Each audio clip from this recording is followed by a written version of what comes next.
starts from now. The Meghalaya government has communicated to the centre that it will not push for railway projects if the communities have concerns about them. Chief Minister Conrad K. Sangma on Thursday told reporters that he has told the Railway Minister that it would not be wise to bulldoze the projects without allaying the fears of the local people. Sangma has also conveyed to the centre that the state is open to the idea of shifting the projects for the Khasi and Jaintia Hills to areas where people are willing to accept them.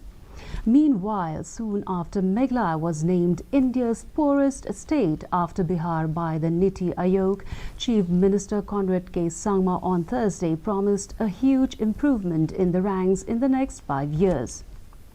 He said there is a need to realize that Meghalaya faces several challenges and the government had focused on addressing these challenges in the last 5 years and assured that rankings would improve in the next 5 years. So like that, it is good because it is easily then recognizable for the public and they will be able. And we have made some changes, significant changes, and even Government of India has appreciated us. But yes, overall the challenges will remain. And we have to start off by accepting the fact that we do have challenges, accepting the fact that we are lagging behind.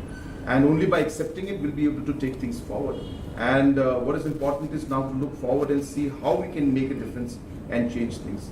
So definitely, whatever the factors that Niti Aayog has brought into the measurement of this index, we will look into it in detail. Chief Minister Conrad K. Sangma